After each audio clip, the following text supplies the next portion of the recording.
Okay, so today we're going to be doing a video on a miniature 3D printed speaker. I wanted to do a miniature speaker to kind of mess with some different ways about doing things and not wasting a ton of filament in the process. So first up is I really wanted to play with some spider and some surround designs. Instead of doing a traditional spider design like I've done, I went and used like a sine or cosine wave to design the actual flexibility part into the spider and the surround. I used to use slots, and then I would just offset the slots with like a spacing pattern. However, now I went and I'm using a sine or cosine wave that I manipulate, and then that gives me a nice smooth up and down curve. Also, I wanted to play around with a different wire gauge and then using smaller magnets. So this time I'm using a 36 gauge wire for my coil. And then as far as the magnet goes, this is just a small ceramic ring magnet. I want to say these magnets are maybe $2, $2.50. So the motor of this driver, the speaker, the plates in the motor were built by PCBway. I designed them in CAD and then shipped off the actual step file to PCBway, and they machined these plates out and then shipped them back. I went with that kind of a method because these plates are very, very, very thin because the magnet is such a small magnet that I didn't need a ton of metal to get the metal saturated in magnetic field. So on the motor, I had them machine the bottom plate, the top plate, and the pole piece all as separate assemblable pieces, and then they're all housed inside of the same plastic shell that I have been using to house all of my magnetic motors, the same kind of a style. Instead of a screw together design on this, because these are so inexpensive, I just decided to glue this magnet together, this motor together. So along with the updated surround, the updated spider, and then essentially the low-powered motor to kind of make this a more budget-friendly, cost-friendly kind of driver, as some of my drivers have gotten ridiculously expensive in the motors that I've built. And I'm trying to keep with the kind of theme of 3D printing in that it's usually an inexpensive way to go about doing something. Another thing that the small speaker allows me to do is it allows me to play with very exotic box designs. As you start getting into some of the exotic box designs like 4th order and 6th order transmission lines and dual chamber base reflex boxes and stuff like the one here, the volume inside the boxes starts getting out of control really, really, really quickly. I mean, as you can see, this is a 2-inch driver, and this box is, it's absolutely giant. This is a dual chamber base reflex box, which means we have a primary chamber that the driver is sitting in, the bottom chamber here that the driver is sitting in, and then there's a port that runs up into this secondary chamber. And so we have the tuning frequency of the first port, and then it comes up into the secondary chamber, and then we have another port that exits into the listening space. And then this is a separate tuning frequency. So you can kind of set the tuning frequency to 2 places, kind of a high and a low tuning frequency of the box. And it should perform, in theory, it should perform really well between those 2 kind of points. And so I used a program called HornsRep to design this box around some parameters that I pulled from the speaker. I don't know that they were the greatest parameters, as I had a really hard time getting repeatable results from the speaker, but the outcome on the response graphs that we'll look at later show that it actually did somewhat do what I wanted it to do. But as far as this 2-inch speaker goes, it actually produces bass really, really, really well. And I was very, very shocked when I was playing around with just attaching and removing the second chamber. Like I would just have the primary chamber, and then I would just set the secondary chamber on it just to kind of see what it was doing. And just the immediate improvement in that low extension bass was immediately noticeable in the surrounding environment. But yeah, those are kind of the the basis of why I did this mini speaker, to kind of play around with some designs.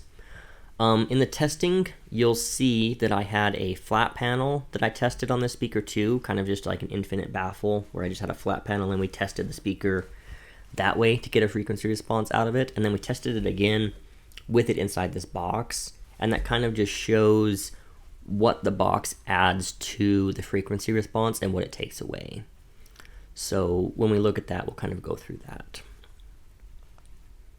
Okay, so before we jump into the play test and the response graphs, I just wanted to give a huge thanks to PCBway for providing the plates that made today's video possible. Without them, this project never would have came to fruition, so a huge thanks to them.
Okay, so we're back in REW now, looking at the frequency response. The red line represents the speaker inside of that dual chamber bass reflex, and the green line represents it inside that flat panel kind of infinite baffle setup that I had. We can see that around the 40 hertz range and the 300 hertz range, between them we get a bump, which is what I predicted in Horns Rep based on the parameters that I built the box off of. So I'm pleased to see that those parameters were close enough to get me in the ballpark of what I was going after, which is a nice bump between those ranges, as I feel that's a very usable range for the low end of listening for what I listen to and for what I want this to do.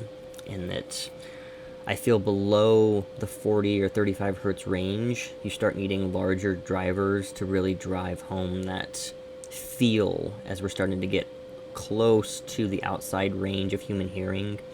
And for people with damaged hearing or older people, we do start to see that coming up higher into what you can actually hear. So these are really starting to be more bass that you feel instead of bass that you hear. And I feel once you get around the 40 and up, it's coming back into more the bass you hear and not so much the bass that you feel.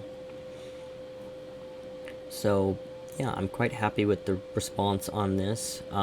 It's a good comparison to kind of see what that box actually did to the driver too. I mean, same driver, same setup, nothing in the room changed, so this is about as good to an apples to apples comparison as you can get. Only thing is the infinite baffle setup. The back waves were going off into the room, where the box setup, both waves, front and back waves, were directed forward based on the one side of the speaker was facing the microphone and then the port was facing the microphone, so all waves had to come to the microphone. And the infinite baffle, half of those waves got to go scatter about in the room before being picked up by the microphone. But other than that, it's a very close comparison, and it does kind of prove that this box performs somewhat in the way that I had hoped. So yeah, that's all I have. So we'll move on to closing statements, and we'll go from there.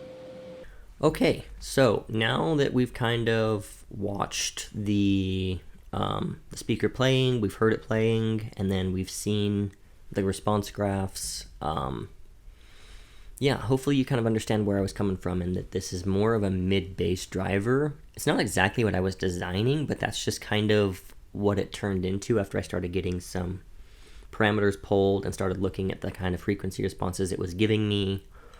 So unfortunately my engineering was wrong in it, but it did turn out into kind of a cool project. A huge thanks to PCBway for supplying the plates to actually make this project happen. Yeah, I hope you guys enjoyed, and there's going to be another video coming out here soon, and it will involve a 4 mid-bass woofer box that I'm building for my surround system here in the office. So yeah,